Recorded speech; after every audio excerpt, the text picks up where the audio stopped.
I had a bad feeling about my son and daughter-in-law, so I pretended to go on vacation. Before leaving, I hid a camera in my office. While I watched from a distance, the building janitor approached me. He grabbed my arm and murmured, "Watch at 7 p.m. That is when you will understand everything." When 7 p.m. arrived, I almost passed out from what appeared on the screen. 67 years old and carrying a company on your shoulders teaches you to read signs others miss. And that morning when I walked into my office in downtown Chicago, something was not right. The main door was locked, as always. But the lock had small new scratches, marks that were not there the previous Friday. I stopped in the hallway with the key still in my hand, looking at those fine lines on the chrome metal. They were not from normal use. They were the kind left by someone forcing an entry in a hurry. I entered slowly. The dawn light filtered through the blinds and drew lines on the mahogany desk I bought 30 years ago when Evans Logistics was just starting. Everything seemed to be in its place. My leather swivel chair, the black phone with button keys, the framed photos of my parents in front of the first cargo van we bought in 1978. But my gut was screaming. 40 years building a logistics company in the Midwest turns you into someone who notices details. And the details were wrong. The blue binder of contracts that I always left to the left of the monitor was now on the right. The pens in the holder were messy. The top drawer of my filing cabinet did not close completely, as if someone had opened it with force and shoved it back carelessly. I sat in my chair and opened the drawer calmly. The tax documents had been moved. The import folders that I always order by date had the months mixed up. June was before May, August before July. As if someone had looked for something in a hurry and put it back without thinking about the order. I took a deep breath. I checked the second drawer. The property deeds for the land in Florida and Michigan were out of the protective plastic folders. Someone had taken them out, reviewed them, and put them back carelessly. One of them had a bent corner. I never allow my important documents to be mistreated like that. I leaned back in the leather chair and looked at the ceiling. Who? Only 5 people had keys to this office. Me, my secretary Linda, who has worked with me for 20 years, the accountant Mr. Henderson, a 72-year-old man who is more loyal than a guard dog, the operations manager Steve, who has been moving trucks for me for 30 years, and my son Richard, 38 years old, with a business degree, from UPenn. Married to Vanessa, a 32-year-old woman, beautiful, ambitious, always dressed as if she were going to a gala. I did not want to think about him, but the signs were there. The previous week, at Sunday dinner at my house in the suburbs, Richard had asked strange questions. "Dad, have you updated your will?" He said it while cutting a piece of steak as if it were the most normal question in the world. "Why do you ask that, son?" I replied, looking at him over my glass of sparkling water. "No, well, it is just that you are getting old, right? You should have everything in order just in case." Vanessa looked at him sideways and smiled, a small, quick smile that disappeared when she noticed I was watching her. "Just in case, what?" I asked. "Well, you know, life is unpredictable. It would be good if someone helped you with the company finances, someone trustworthy. Someone like who? Well, I do not know, someone young, someone who understands modern business." Vanessa nodded as if she agreed with every word. "I understand my business perfectly, Richard." "Yes, Dad, I am not saying you do not, but... Well, you are already 67. It is not bad to think about delegating, about passing the torch to the new generation." The new generation. What an elegant way of saying, "Step aside, old man." I said nothing else that night.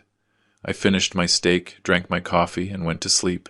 But the words kept spinning in my head like vultures over a wounded animal. And now, sitting in my office with the moved documents in front of me, the pieces began to come together. Someone had entered here. Someone had reviewed my contracts. Someone was planning something. And that someone had access, knowledge, and motives. I got up and walked to the window. From the 12th floor of the building, I could see the entire downtown skyline. Evans Logistics trucks passed every 20 minutes, taking merchandise to New York, to Nashville, to the border. 40 years building this. 40 years waking up at 5 in the morning. 40 years solving problems, negotiating with difficult clients, surviving economic crises. And now someone wanted to take it away from me. I took out my cell phone and dialed a number. "Hello," answered a raspy voice.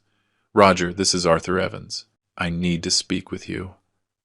Roger was the building janitor, a 60-year-old man, thin with a white mustache and eyes that missed nothing. He had been taking care of the building for 15 years. He knew every person who entered and left. He knew who arrived early, who left late, who brought suspicious visitors. "Tell me, Mr. Evans, how can I help you?" "Have you seen strange movements in my office?" Anyone entering after hours? There was a silence on the other end of the line. Come to the security booth, Mr. Evans. We can talk better there. I went down the elevator and walked to the building entrance. Roger was sitting in his plastic chair drinking coffee from a thermos. He saw me arrive and pointed to a folding chair next to him. I sat down. Tell me, Roger. He took a sip of coffee and looked toward the parking lot. Your son has come 3 times in the last 2 weeks, always after 6 in the afternoon, always with his wife, always going straight up to your office. I felt a cold blow to my stomach. And what do they do there? I do not know, but they stay for about an hour, sometimes more, and 2 days ago I saw that a man I do not know went up with them. He was carrying a leather briefcase, wearing a tie like a lawyer or a notary. The world stopped for a second. A notary. Are you sure?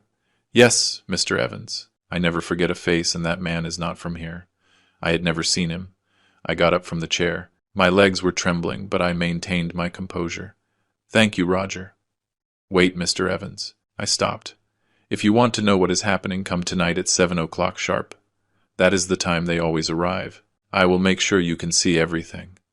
I looked him in the eyes. They were tired eyes, but honest. I will see you at 7. I went back up to my office and locked the door. I sat in front of the computer and started thinking. If my son was plotting something, I needed proof. I could not confront him without evidence. He would deny everything. Vanessa would back him up, and I would look like a paranoid old man who distrusts his own family. I needed to see what was happening. I needed a camera. I opened my laptop and searched the internet. I found an electronics store on Main Street that sold small security cameras the size of a lighter. They could be hidden anywhere and transmitted live video to a cell phone or computer. I left the office, drove to the store, bought the camera, and returned. I hid it behind the accounting books on the bookshelf facing my desk. From that angle, the camera could record everything that happened in the office. I connected it to the building Wi-Fi and configured the application on my cell phone. Perfect. Now came the hard part. I had to make them believe I was leaving. I called Richard. Hello, Dad. Son, I am calling to tell you that I am going to Florida for a few days. I need to rest. These last months have been heavy. To Florida. When are you leaving? Tomorrow morning. I am flying out. I rented a house on the beach. I will be away for about a week. I heard a murmur on the other side. Vanessa speaking to him in a low voice. Ah, that is great, Dad. You need to rest. You are not up for so much work anymore. You are not up for so much work anymore. Every word was a knife. Yes, son. I am not up for so much work anymore. That is why I am going to rest. Perfect. Enjoy, Dad. And do not worry about anything. I will take care of the company. Of course. You take care of everything. I hung up the phone and breathed deeply. The next day I left the building with a suitcase in my hand. Roger saw me pass and gave me a discreet nod. I returned the gesture. I got into my truck and drove to a hotel downtown 10 blocks from the building. I rented a room on the 8th floor with a view of my office. From there, I could see the windows of the 12th floor. I settled into the room. I opened my laptop. I connected the camera application. The image appeared on the screen. My empty office, the desk, the chairs, the filing cabinets, everything in silence. I waited. The hours passed slowly. 3 in the afternoon, 4, 5, 6. At 6:30, I went down to the hotel lobby and walked to my office building. Roger saw me arrive and opened a side door that led to the service stairs. Go up to the 11th floor, Mr. Evans. There is a window that looks directly into your office. From there, you can see everything. I went up the stairs. My heart was beating fast. I reached the 11th floor and walked down the empty hallway to the window Roger had indicated. From there, I could perfectly see the windows of my office on the floor above. I took out my cell phone. I opened the camera app. 6:55 p.m. My hands were sweating. 6:58 p.m. I heard the elevator opening on the floor above. Footsteps. Voices. 7 p.m. The door to my office opened, and what I saw on my cell phone screen froze my blood. Richard entered first. Then Vanessa. And behind them a man in a gray suit with a leather briefcase. A notary or crooked lawyer. They sat in front of my desk. Richard opened the drawer where I keep the property deeds. He took them out. He put them on the desk. The lawyer opened his briefcase and took out several documents. He spread them on the table. Vanessa spoke. I could not hear what she was saying, but her gestures were clear. She pointed to the documents. She pointed to the contracts. She smiled. Richard nodded. The lawyer took out a pen, and then I saw something that broke my soul. Richard took one of the documents. He signed it, with my name, with my signature, forged. The lawyer checked the signature. He nodded. He stamped the document. Vanessa clapped. The three hugged. I stood paralyzed. My son, my own son. He was forging my signature. He was selling my company behind my back. My legs trembled. I leaned against the wall. The cell phone almost fell from my hands, but I did not look away from the screen, because I needed to see everything. I needed to know exactly what they were doing. The lawyer took out more documents. He put them in front of Richard. And then I heard something, not through the camera, but through the window. Vanessa was talking loudly, so loudly that her voice went through the glass. When we send him to the lake house, the process begins. When we send him to the lake house, when no, yes, when. As if it were already decided. As if I were a hindrance that had to be removed from the path. Richard laughed. A laugh I had never heard from him. Cold. Calculating. In 2 weeks, this is ours. The lawyer closed his briefcase. The three left the office. I heard their footsteps moving away down the hall. The elevator opening. Closing. Silence. I stayed there in front of the window, holding my cell phone, watching the recording over and over again. My son. My blood. The boy I carried in my arms. The boy I took to play football on Sundays. The boy whose college tuition I paid. The boy I trained to one day take my place in the company. That boy now wanted to bury me alive. I went down the stairs slowly. Roger was waiting for me in the booth. "Did you see it, Mr. Evans?" I nodded. I could not speak. My throat had closed up. "I am very sorry," Roger said, "but it was important that you knew." "Thank you," I managed to say. I left the building and walked down Main Street aimlessly. The lights of the cars passed by me. People walked fast, hurried, living their lives. And I was there in the middle of it all, with a broken heart and a burning mind. Because one thing was certain: if they wanted to play dirty, I was going to teach them how the game is really played. 40 years in business had taught me something Richard never learned. In this world, the youngest does not win. The one who wins is the one who knows how to wait, the one who plans, the one who strikes when the enemy lowers his guard. And I was going to strike hard. That night I did not sleep. I stayed in the hotel room, sitting on the edge of the bed, watching the recording over and over on my laptop. Every gesture of Richard, every smile of Vanessa, every movement of the lawyer, the forged signature, the property deeds for the land in Florida and Michigan spread out on my desk as if they were poker cards. Vanessa's words resonated in my head like church bells. When we send him to the lake house, the process begins. When? No. Yes. When?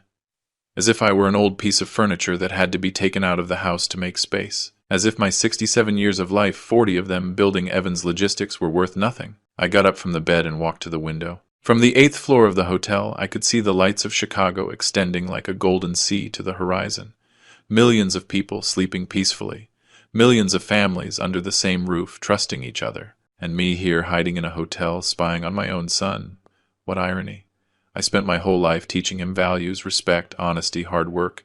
I taught him that a man builds his destiny with his hands, not with lies. That a man's word is worth more than any signed contract.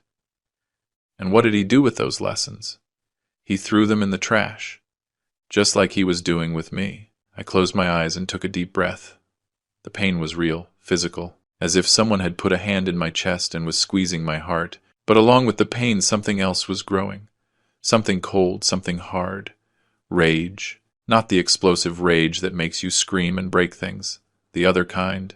The rage that makes you think, plan, act with precision. I sat in front of the laptop and opened a new document.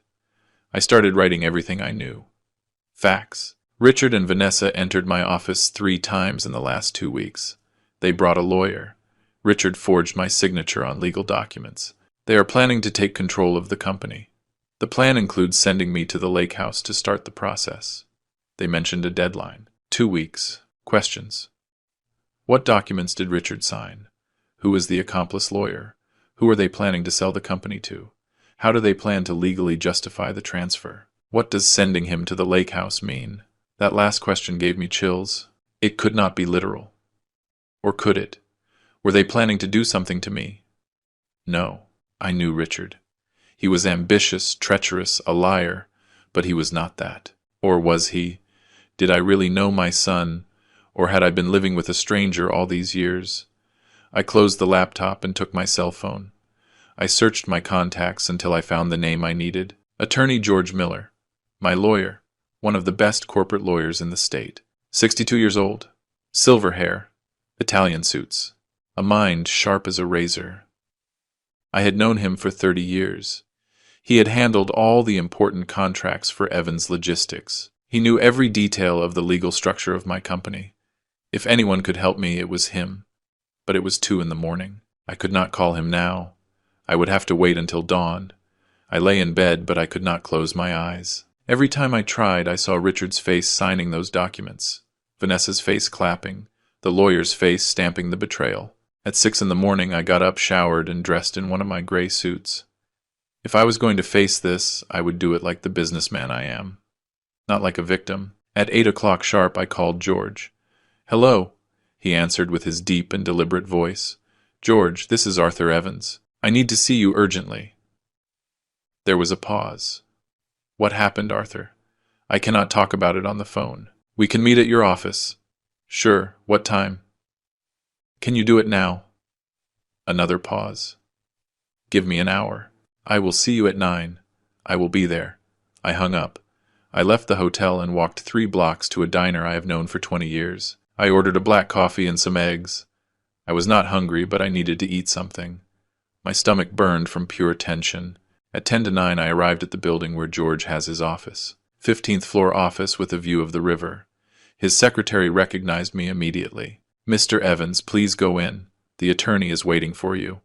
I entered the office. George was sitting behind his dark wood desk, reading some documents. He looked up and motioned for me to sit. "You look terrible, Arthur." "I feel worse. What happened?" I took out my cell phone, opened the camera app, and showed him the recording. George put on his glasses and watched the screen in silence. 2 minutes. 3. 5. When it finished, he took off his glasses and leaned back in his chair. "This is fraud. Forgery of documents. And if what they plan involves declaring you mentally incapacitated to take control of your assets, it is also elder financial abuse." "How serious is it?" "Very serious. We are talking about federal crimes. They could go to prison." I felt a knot in my stomach. Prison. My son. In prison. George looked at me fixedly. "But before we get to that, we need to understand exactly what they are planning. I need to see the documents he signed. I need to know who that lawyer is. And I need to know who they are selling the company to." "How do we find that out?" "By letting them continue." I looked at him without understanding. "What?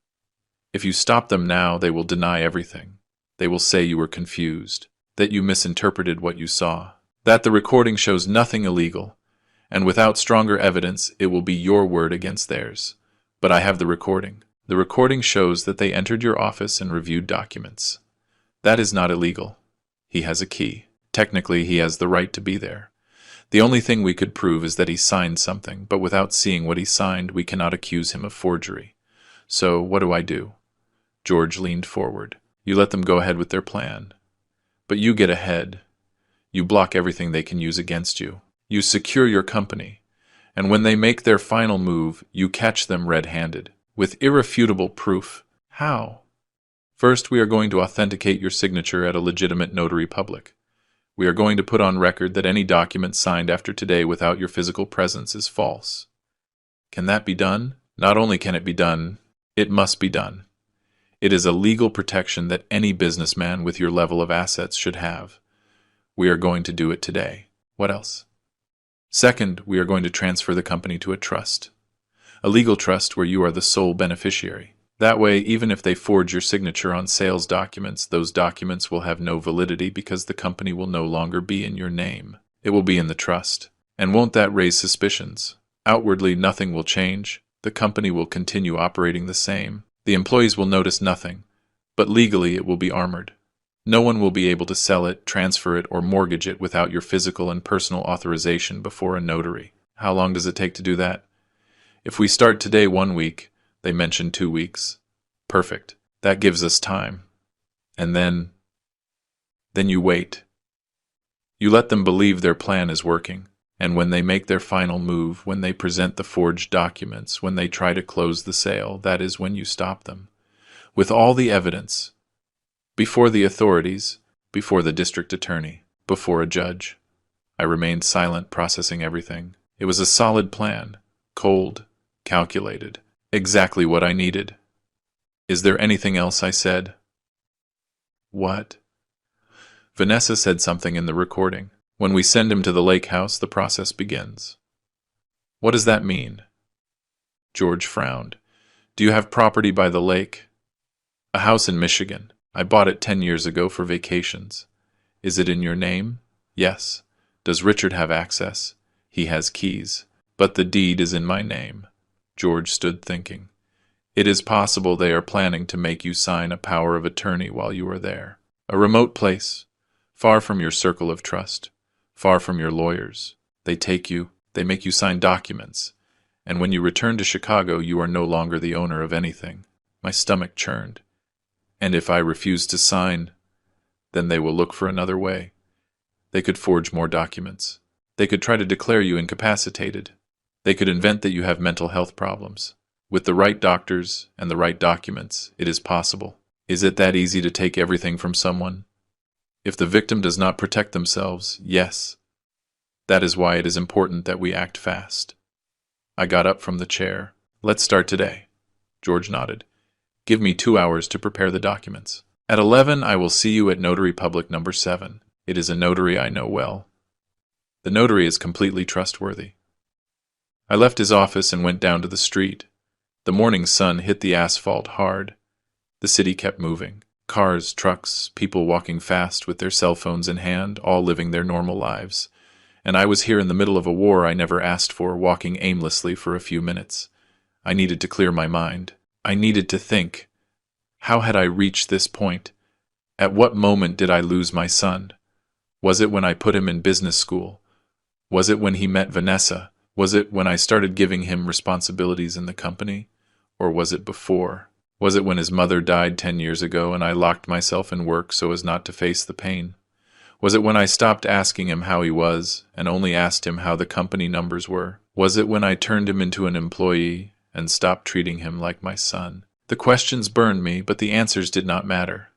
What mattered was the present. And in the present, Richard had chosen his path and I had to choose mine. At 11 o'clock sharp, I arrived at Notary Public number 7.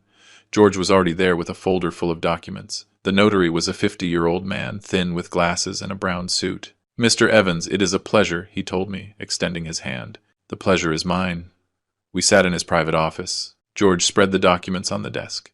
Mr. Evans, these are signature authentication documents. What we are going to do is simple. You are going to sign these papers in my presence, in the presence of the notary, and in the presence of 2 witnesses. We are going to record your official signature, and we are going to declare that any document signed outside of this procedure without your verified physical presence will be considered false. Perfect. I signed every document. The notary stamped every page. The witnesses signed too. Everything was recorded. Ready, said the notary. From this moment on, if someone presents documents with your signature and you were not present to sign them, those documents are legally void. And if they already signed something with my forged signature, those documents will also be void, and the person who presented them will face criminal charges. I nodded. First step completed. Now for the trust, said George. We spent the next 4 hours at the notary preparing the documents to transfer Evans Logistics to a private trust. It was a complex process, but necessary. At the end of the day, the company was protected, legally armored. No one could touch it without my physical and personal authorization. I left the notary at 5 in the afternoon, exhausted but relieved. George walked with me to the parking lot. What is next? I asked him. Now you wait. Keep the recorder active in your office. Let them move. Let them believe everything is going according to their plan. And when they make their final play, you stop them. And if they try something before, they won't. They mentioned 2 weeks. That means they are waiting for the right moment. They are probably waiting for the buyer to arrive, for the money to come together, for everything to be ready to close the operation. And who can be the buyer? That is what you have to find out. Do you have competitors who have shown interest in buying your company? I thought for a moment. Yes, Pacific Freight, a company from out of state. They have been trying to expand into the Midwest for years. They have made me offers before, but I have always rejected them. Do you know the owner? Yes, his name is Howard Stone, an ambitious guy without scruples. Do you think he would be willing to participate in something like this? If it suits him, yes. Then it is probable that he is the buyer. Investigate discreetly without raising suspicions. How? You have contacts in the industry, don't you? Yes. Use them. Ask if anyone has heard rumors that Pacific Fleet is about to make a big acquisition. If the answer is yes, then we will know the plan is underway. I nodded. Anything else? Yes. Keep your distance from Richard. Do not confront him. Do not show suspicions. Act normal as if nothing were happening. That is going to be difficult, I know, but it is necessary. If he feels you discovered him, he will change strategy and we will lose the opportunity to catch him. Understood? George put a hand on my shoulder. I know this is difficult, Arthur, but you are doing the right thing. What Richard is doing is not only illegal, it is a betrayal, and betrayals are not forgiven. They are punished. I stayed looking George in the eyes. He is my son. I know. If I go ahead with this, I will lose my only son. You already lost him, Arthur. A long time ago. Now you are just protecting what is yours. The words fell on me like stones, but they were true. Thank you, George. That is what we are here for. I will call you tomorrow to review how things are going. We said goodbye. I got into my truck and drove back to the hotel. That night before sleeping, I watched the recording again, and this time, instead of pain, I felt something different. Clarity. Determination. If Richard wanted to play, I was going to play, but with my rules. And in this game I had 40 years of experience while he was just learning. Bad luck for him. The following days were a mix of surveillance and preparation. I kept the camera active in my office, checking the recording every night. Richard returned 2 more times. Always with Vanessa. Always reviewing documents. Always speaking in a low voice, like conspirators. One night I heard them mention a figure. $2 million. The sale price. My company. 40 years of work. Valued at $2 million. I felt like laughing. Evans Logistics was worth triple that. But they were so desperate to close the deal that they were giving the company away. Idiots. Meanwhile, I did my own investigations. I called Manuel, an old friend who has a courier company in Detroit. He knows everyone in the Transport Guild. Hey, Manuel, have you heard anything about Pacific Fleet? What do you want to know? If they are about to make any big acquisition. There was a pause. Well, yes. I heard Howard Stone is looking to enter the Chicago market. They say he already has a closed deal, that he is going to buy a big company. My stomach turned. Do you know which company? They did not tell me. But by the size of the operation, it can only be one of 3. And one of those is you. When does the deal close? I do not know, but soon. In the next few weeks, from what I heard. Thank you, Manuel. Is everything okay, Arthur? Yes, everything is okay. Just curiosity. I hung up. Confirmed. Howard Stone was the buyer. Richard was selling him my company below the real price, and he was probably keeping a commission. How convenient. 1 week after my meeting with George, I received a call from Richard. Dad, are you back from Florida? Yes, son, I arrived yesterday. That is good. Hey, I need to speak with you. Can we have lunch tomorrow? My heart skipped a beat. Here it came. Sure, son, where? At the steakhouse at 2. I will be there. I hung up. I called George immediately. He wants to speak with me. Perfect. That means he is ready to make his move. Go to the lunch, listen to what he has to say. But do not sign anything under any circumstances. And if he insists, tell him you need to think about it, that you need to review the papers with your lawyer. Buy time and record the conversation. Record. Yes, with your cell phone. Activate the voice recorder and leave it in your pocket. We need evidence of what he is going to propose to you. Understood. The next day I arrived at the steakhouse at 2 o'clock sharp. Richard was already there, sitting at a table by the window. Alone. Without Vanessa. I approached. Hi, son. Hi, Dad. Sit down. I sat in front of him. Before doing so, I took out my cell phone, activated the voice recorder, and left it in the pocket of my jacket. How was Florida? He asked. Good, relaxing. You look better, more rested. Thank you. The waiter arrived. We ordered food. We waited for him to leave. Richard took a sip of water and looked me straight in the eyes. Dad, I need to speak with you about something important. Tell me. I have been thinking a lot about the future of the company, and I think the time has come to make some changes. What kind of changes? Structural changes of direction of ownership. There it was, explain yourself. Dad, you have worked all your life. You deserve to rest, to enjoy what you built. But the company needs new blood. It needs someone to take it to the next level. And that someone is you. Not necessarily. I stayed silent. Dad, I have received an offer, a very good offer from a company that wants to buy Evans Logistics. Who? Pacific Freight. There it was. Confirmed. Howard Stone. Yes. How much is he offering? $2 million. I tried to keep my face neutral. That is less than the company is worth. I know, but it is a fair offer considering the current state of the market. Lie. The transport market was in one of its best moments. And why didn't you consult me before receiving that offer? Richard shifted uncomfortably in his chair. Because I knew you would say no. Because you are stubborn, Dad. Because you do not want to let go of the company, even though you no longer have the energy to manage it. Every word was an insult. But I kept calm. And what happens with the employees? With the families that depend on Evans Logistics? Howard promised to keep everyone. No one loses their job. Another lie. I knew Howard. The first thing he would do would be to fire 50% of the staff to cut costs. And what do you gain from this? Richard blinked. What do you gain from this sale? Nothing, Dad. I just want the best for you. Liar. Richard, if I sell the company, where does the money go? Well, to you. And then, well, someday when you are no longer here, it will pass to me. And what if I do not want to sell? Richard's face changed. The kind mask cracked for a second, and I saw what was underneath. Coldness.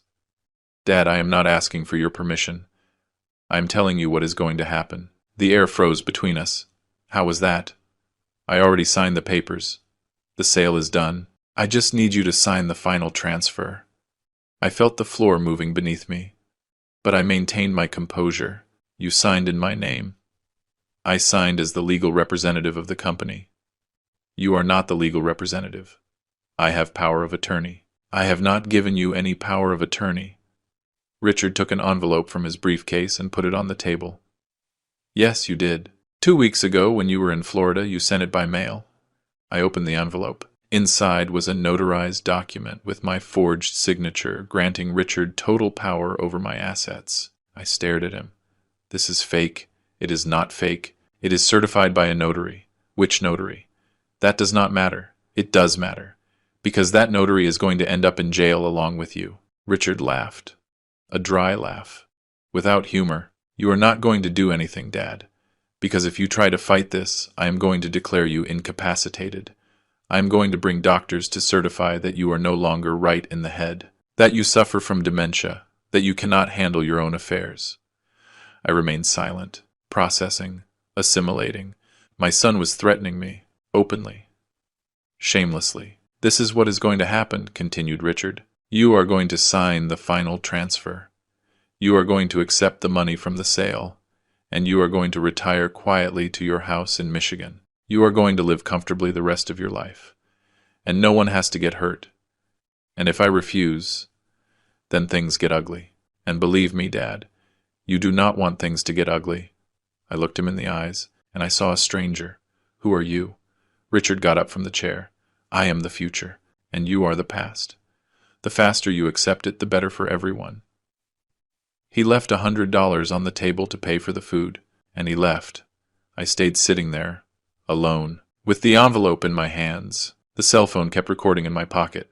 Everything, every word, every threat, every confession. I took out the cell phone and stopped the recording. I saved it. I backed it up to the cloud. And I called George. He already made his move. What happened? I told him everything. When I finished, George whistled low. This is better than I expected. Better. He just confessed everything to you. He just threatened you. And you have it recorded. This is enough to sue him criminally. What is next? Now we wait. He thinks he won. That he scared you. That you are going to sign. But you are not going to do anything. And when he presents the fake documents to close the sale, that is when we catch him. When will that be? Soon. Very soon. If he already signed the preliminary papers, the closing must be days away. And meanwhile, You prepare yourself. Because when this explodes, it is going to explode hard. I hung up. I stayed sitting in the restaurant looking out the window. People walked by. Cars. Life. And me here in the center of a storm. But this time I controlled the wind. The next 3 days were the longest of my life. Every hour felt like an eternity. Every minute dragging like a funeral procession. I stayed at the hotel watching the camera in my office, waiting for Richard's next movement. George called me twice a day to check progress. Anything new? Nothing yet. Have patience. They are waiting for the perfect moment. But patience was never my strength. 40 years building a business taught me to act, not to wait. However, this time I had no choice. I had to let Richard sink himself. The afternoon of the third day, something changed. I was checking the camera when I saw Richard enter my office. This time he did not come alone. He came with Vanessa, with the accomplice lawyer, and with a man I recognized immediately. Howard Stone, the owner of Pacific Freight. A 50-year-old man, fat with a thick mustache and gold rings on both hands. The kind of man who smells of dirty money from afar. They sat around my desk, as if it were theirs.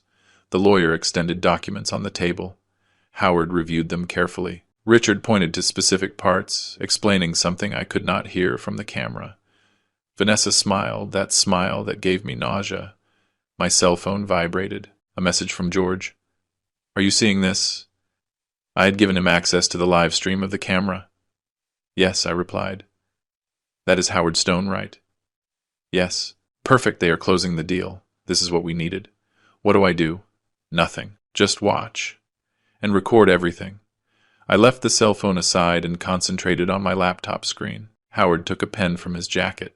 He signed several documents. The lawyer stamped every page. Richard signed after. With my name. With my forged signature. Again and again and again. Every signature was a blow to the stomach, but I forced myself to keep watching. I needed to see everything. I needed to know exactly what they were doing. After signing, Howard took a thick envelope from his briefcase. He opened it. Inside were bundles of bills. He put them on the desk. Richard counted them quickly. He nodded. Howard extended his hand. They shook hands. And just like that, in less than 20 minutes, my company had been sold. 40 years of work, sold as if they were a used car. I felt like I was running out of air. I got up from the chair and walked to the hotel window. I opened the window wide and breathed deep. The fresh afternoon air hit my face. I closed my eyes. I counted to 10. I breathed again. And when I opened my eyes, the rage had turned into something different. Into determination. Into absolute clarity. Now I had everything I needed. I called George. I have it all recorded. Perfect. Download the video. Save it in 3 different places. Cloud, hard drive, USB drive. We cannot risk losing it. Understood. Now comes the hard part. What part? Tomorrow they are going to present the signed documents before the corresponding authorities to make the property transfer official. They are going to go to the recorder of deeds. They are going to register the sale. And at that moment, you are going to appear. Appear. Yes, with all the documents we prepared. With the recordings. With the proofs of forgery. And with a criminal complaint. A complaint. Yes, Arthur. This is no longer a civil matter. It is criminal. Fraud. Forgery of documents. Asset theft. Your son is going to face criminal charges. The words fell on me like stones. Criminal charges. My son. George, I just want to recover my company. I know. But the law does not work like that. If you present the evidence, the authorities have the obligation to act. You cannot report only the part that suits you. It is all or nothing. Does that mean Richard is going to go to prison? Possibly. Depends on the judge. Depends on the prosecution. But yes, it is a real possibility. I remained silent. Processing. Arthur, I know this is difficult, but you have to understand something. What Richard did is not a mistake. It is not a bad decision. It is a crime. A serious crime. And if you let it pass, you do not just lose your company. You are telling him that he can do whatever he wants without consequences. He is my son, and he chose to betray you. He made that decision. Not you. I breathed deep. What do I have to do? Tomorrow at 9 in the morning, show up at my office. We are going to go together to the district attorney to file the complaint. Then we go to the recorder's office. And when Richard arrives there with his fake documents, the police will be waiting for him. And Howard Stone. Him too. If he participated in the purchase knowing that the documents were fake, he is an accomplice. He faces the same charges. And the lawyer, that one is going to lose his license and probably face charges too. Notarizing fake documents is a serious offense. And Vanessa, if she participated actively in the fraud, she also faces consequences. I felt a huge weight on my shoulders. George, this is going to destroy my family. Your family is already destroyed, Arthur. Richard took care of that. He was right. I knew it, but it hurt to hear it. I see you tomorrow at 9. I will be there. I hung up. I sat on the edge of the bed. The hotel room suddenly felt small, suffocating. I got up and went out to walk. I went down to the street and walked aimlessly through downtown Chicago. The lights of the businesses illuminated the sidewalks. Street vendors shouted their products: hot dogs, pizza, pretzels. Life followed its normal course, and I here in the middle of a nightmare. I reached the plaza. It was full of people, tourists, families, children running. I sat on a bench in front of the fountain, and for the first time in 3 days, I let the emotions catch up with me. I did not cry. I did not scream, but I felt the full weight of what I was about to do. Tomorrow my son was going to be arrested. Because of me. Well, no. Because of him. He made the decisions. He forged the documents. He sold my company behind my back. I was just protecting what was mine. But still, he was my son. The boy I carried in my arms when he was born. The boy I taught to ride a bicycle. The boy who cried in my arms when his mother died. At what moment did that boy become this? At what moment did I lose the ability to see him? At what moment did he stop being my son and become my enemy? The questions had no answer. Or maybe yes. Maybe the answer was simple. I never lost him. Simply, I never had him. Maybe he was always like this. Maybe I was just seeing him clearly for the first time. I stayed sitting on that bench until it got dark, until the streetlights turned on, until the plaza emptied. And then I got up. I walked back to the hotel. I went up to my room. I showered. I went to bed. And for the first time in days, I slept. It was not a peaceful sleep, but it was enough. At 8 in the morning the next day, I got up. I dressed in my best gray suit, and I left the hotel. I drove to George's office. He was already waiting for me at the building entrance, with a black leather briefcase in his hand. "Good morning, Arthur." "Good morning." "Ready?" I nodded. "Let's go." We got into his car, a black BMW, and we drove toward the district attorney's office. The traffic was heavy. Chicago at rush hour. But eventually we arrived. George parked, and we walked toward the entrance. We passed security. We went up to the 3rd floor. We entered an office where a secretary received us. "Good morning." "Are we here to file a complaint?" "Of course." "Sit down, please. The DA will attend to you in a moment." We sat on some uncomfortable plastic chairs. We waited 15 minutes. Finally, a man of about 45 with a white shirt and blue tie came out of an office. "Attorney Miller." "Yes, sir." "Come in, please." We entered his office. We sat in front of his desk. "How can I help you?"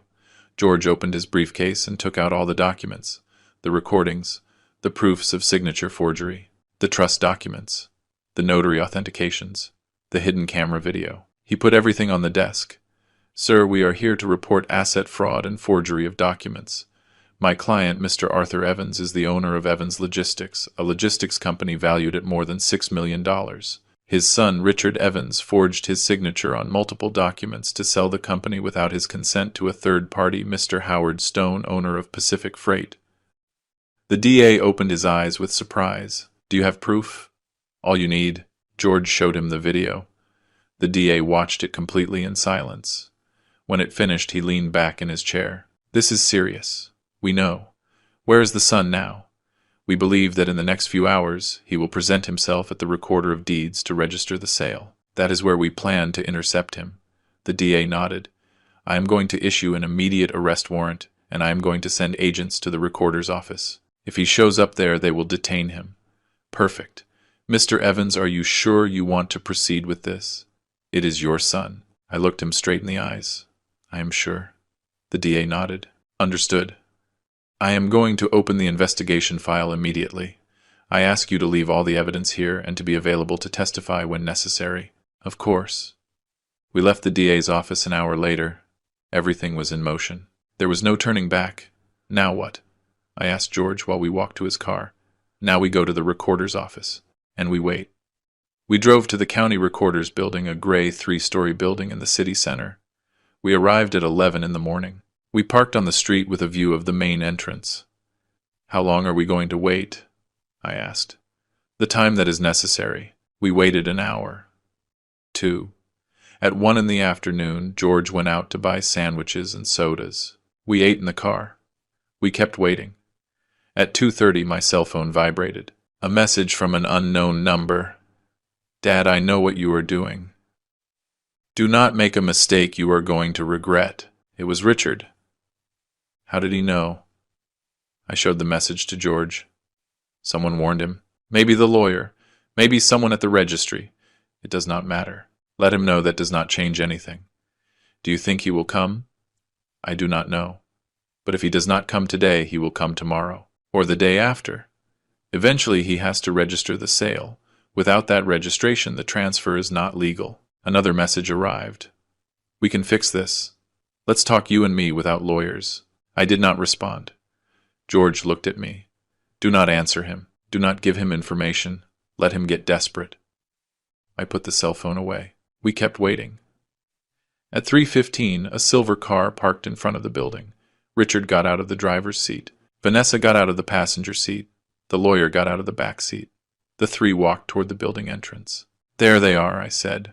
George dialed a number on his cell phone. Sir, they arrived. They are entering the building. He hung up. The agents are already inside, waiting. My heart was beating so hard I could feel it in my temples. Richard, Vanessa, and the lawyer entered the building. 5 minutes passed. 10, 15, and then the doors of the registry burst open. 2 police officers came out, with Richard in handcuffs, with the lawyer in handcuffs. Vanessa walked behind, also in handcuffs. The 3 were screaming. Richard struggled. This is a mistake. Let me go. I am innocent. Vanessa was crying. We did nothing wrong. This is abuse. The lawyer said nothing. He just walked with his head down, defeated. They put them in a patrol car. The patrol car took off. They were gone, and I stayed there sitting in George's car watching them take my son away. My hands were trembling, my stomach burned, my throat closed up. Are you okay? Asked George. I did not respond. I could not. Arthur, breathe. I breathed. Once, twice, 3 times. Slowly the trembling calmed down. You did the right thing, said George. I nodded. I know, but knowing I did the right thing did not make it hurt less. That night I returned to the hotel, but I could not stay in the room. The space felt too small, too silent. I went out to walk again. This time I went toward the lakefront park, a place where I used to take Richard when he was a child. We sat on the benches by the lake. We ate ice cream. We watched the ducks swim. He asked me things. Dad, why is the sky blue? Dad, do ducks feel cold in the water? Dad, will you always be here? Always. That is what I promised him, that I was always going to be there for him. And I kept that promise. Until today. Today I was the one who sent him to jail. I sat on the same bench where we used to sit. The park was almost empty. Only some night joggers. Some couples walking. The lake was still. The ducks slept on the shore. I took out my cell phone. There were several messages. One from George. I already spoke with the DA. Richard was detained at the central booking. Tomorrow they present him before the judge. The bail is going to be high. He probably cannot pay it. He is going to stay in custody until the trial. Another message. From an unknown number. I hope you are happy. You destroyed your own family. Vanessa. I deleted the message. Another one. Mr. Evans, I saw the news. If you need anything, I am here. Roger. I smiled sadly. Roger. The janitor who warned me. The man who helped me see the truth. Thank you, Roger. I appreciate it very much. I put the cell phone away.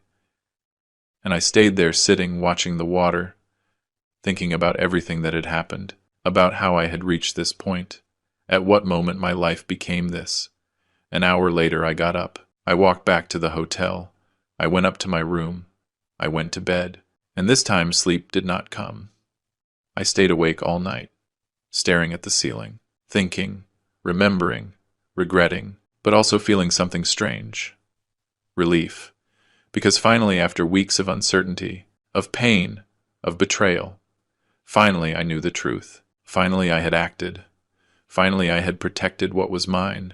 And even though the price was high, even though I lost my son in the process, at least I recovered my dignity. The next morning George called me early. "The hearing is at 10. Do you want to be present?" I thought for a moment. "No. Are you sure?" "Yes. I do not want to see him." "Not yet."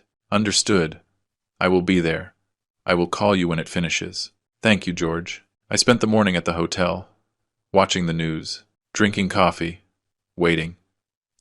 At noon, George called. "It is over." "What happened?" "The judge ordered pretrial detention. Richard is going to stay in the Metropolitan Detention Center until the trial. The bail was $500,000. Vanessa tried to pay it, but she does not have the money. The lawyer was also detained, and they issued an arrest warrant for Howard Stone. They are going to arrest him in the next few hours. How long will the trial last?" "Months, maybe a year. Depends on how long the processes drag out. And the company is still yours. The trust worked. All the documents Richard signed are void. Howard has no right over Evans' logistics. Everything returns to you." I breathed deep.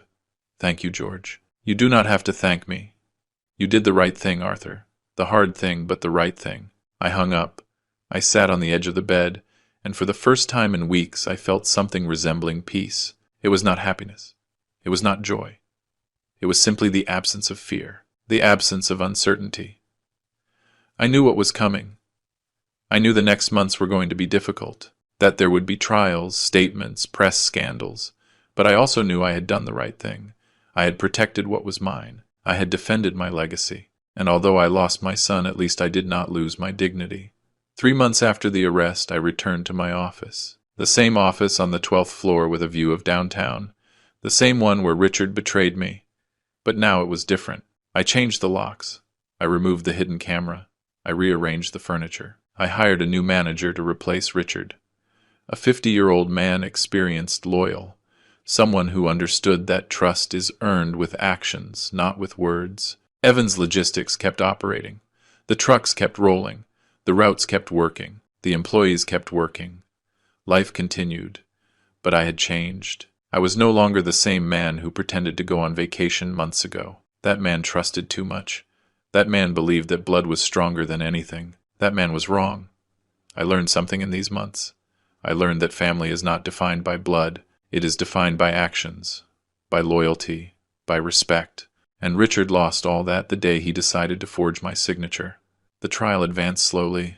As George had predicted, Richard's lawyers tried to drag it out as much as possible. Appeals, motions, legal technicalities. But the evidence was overwhelming. The recordings, the forged documents, the testimonies, Roger testified. The DA presented everything before the judge, and little by little Richard's options ran out.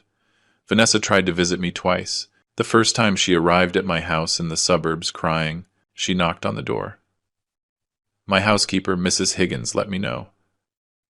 "Mr. Evans, Mrs. Vanessa is at the door. Tell her I am not here." "But Mr. Evans, she says she needs to speak with you." "I do not care." "Tell her I am not here." Mrs. Higgins went down and gave her the message. I heard Vanessa scream from upstairs. "I know you are there. Coward. You destroyed your own son." I closed my bedroom window. I had nothing to say to her. The second time she waited for me outside my office building. When I went out to the parking lot, she approached me. "Mr. Evans, please let's talk. We have nothing to talk about. Richard is your son, your only son. How can you do this to him?" I stopped. I looked her straight in the eyes. "I did not do anything to him. He did it to himself." "But you sent him to jail. He stole from me, forged my signature. He tried to take everything I built in 40 years. What did you expect me to do? Let him get away with it. He is your son. Not anymore." The words came out colder than I expected, but they were true. Vanessa stayed silent. Tears ran down her cheeks. "You are a terrible man. Maybe. But I am a man who protects what is his." I got into my truck and drove away. I never saw her again after that. 4 months after the arrest, the day of the verdict arrived. George called me early. Today is the day, Arthur. The judge is going to give his sentence. How much do you think they will give him? With all the evidence, between 5 and 10 years. 5 and 10 years. My son, in prison, for 5 to 10 years. Are you going to go? Asked George. No. Arthur, it is the verdict. You should be there. I do not want to see him. It is okay. I understand. I spent the day in my office, working, reviewing contracts, speaking with clients, doing what I always did, keeping busy so as not to think. At 5 in the afternoon, George called. The verdict is out. I breathed deep. Tell me. 8 years, for fraud and forgery of documents. The lawyer received 6 years, and Howard Stone 7. 8 years. My son was going to spend 8 years in prison. And Vanessa, she reached a plea deal. She testified against Richard in exchange for a reduced sentence. 2 years in prison with the possibility of probation. She betrayed him, just like he betrayed me. How ironic. How did Richard take it? Badly. Very badly, he screamed. He blamed everyone. He blamed you. He blamed Vanessa. He blamed the judge, but in the end they took him away. I remained silent, processing. Arthur, are you there? Yes. Are you okay? Yes. Lie? I was not okay, but I was going to be. Thank you for everything, George. That is what we are here for. If you need anything, call me. I hung up. I sat in my chair looking out the window. The sun was setting behind the buildings. The city lights were starting to turn on. And me here alone, feeling the weight of everything, but also feeling something else. Relief. Justice. Closure. I got up from the chair. I turned off the office lights. I locked the door, and I went down to the parking lot. I got into my truck and drove aimlessly. I did not want to go home yet. I did not want to be anywhere familiar, so I drove to the outskirts of Chicago, toward the highway that leads to the lake. I parked by the water. I got out of the truck. I walked to the shore. The water was calm. The sky was clear. The stars began to appear. I sat on a rock, and for the first time in months I let it all out. The tears, the pain, the sadness, everything I had been keeping inside. I cried, not like a defeated man, but like a man who had carried too much for too long, and finally could let go. I do not know how long I was there. Maybe an hour, maybe more. But when I finally got up, something had changed. The weight was still there, but it was lighter. I drove back home. When I arrived, Mrs. Higgins received me at the door. Mr. Evans, have you had dinner? No, Mrs. Higgins, but I am not hungry. I am going to prepare something light for you. You need to eat. I smiled. Thank you. I went up to my room. I took off my suit. I put on comfortable clothes. I went down to the kitchen. Mrs. Higgins had prepared chicken soup. I sat at the table. I ate slowly. And for the first time in months, the taste of food was not bitter. 1 year after the verdict, I received a letter from the state penitentiary. From Richard. I kept it in my desk without opening it for a week. I did not want to read it. I did not want to know what he had to say. But curiosity won. One night alone in my office, I opened the envelope. The letter was handwritten with shaky handwriting. Dad, I do not know if you are going to read this. I do not know if you care, but I need to write it. I have had a lot of time to think in here, a lot of time to reflect on what I did, on the decisions I took. And you are right. I did everything wrong. I betrayed you. I stole from you. I disrespected you. And the worst part is that I did it consciously. It was not a mistake. It was not an impulse. It was planned, calculated. And now I am paying the consequences. I am not writing to ask for forgiveness. I know I do not deserve it. I am not writing to ask you to get me out of here. I know you will not do it. I am writing because I need you to know something. It was worth it. Not the money, not the company, not the power. Your respect was worth it, and I lost it due to my own stupidity. I learned something in here, Dad. I learned that respect is not inherited. It is earned, and I never earned it. I only expected it. I expected that because I was your son, everything belonged to me. But it does not work like that, and now I understand. Late, very late, but I understand. I do not expect you to forgive me. I do not expect you to speak to me again. I expect nothing. I just want you to know that despite everything, I respect you, more than I ever respected you when I was outside. Take care, Dad. Richard. I folded the letter. I put it in my desk drawer. And I did not answer. Maybe someday I would, maybe not. But for now, I had nothing to say. Actions speak louder than words, and his actions said everything. Today, 2 years after all this, I am still at the head of Evans Logistics. The company grew. We opened new routes. We hired more staff. We bought more trucks. Everything Richard tried to destroy, I rebuilt, stronger than before. I still live in my house in the suburbs. I still work from my office on the 12th floor. I am still the same man, but different. Wiser, more careful, more aware that trust is not given away. It is earned, and it is lost easily. Sometimes at night I think about Richard. I wonder how he is doing in prison. If he really learned something, or if he only wrote that letter to manipulate me one more time. I do not know, and maybe I will never know. But what I do know is this: I did the right thing. I protected what was mine. I defended my dignity, and even though the price was high, it was worth it. Because in this world, a man who does not defend what is his is not a man. He is a victim, and I refuse to be a victim. I learned that respect is not begged for, it is commanded. That family is not defined by blood, it is defined by loyalty, and that sometimes the hardest decision is the right one. If you are listening to this and you are going through something similar, I tell you something. Do not be afraid to defend what is yours. Do not be afraid to set boundaries, even if it is with your own family, because in the end, the only thing you really have is your dignity, and that no one can take away from you, unless you allow them to. I did not allow it, and you should not either. Thank you for listening to my story. I hope it serves you well, and remember, respect is earned, dignity is defended, and betrayal is paid for. Always. Thank you for joining me in this story. If it made you reflect, leave me a comment. I would like to know what you would have done in my place. And if you know someone who is going through something similar, share this story. Maybe it will help them make the right decision. See you in the next story. Take care. And take care of what is yours.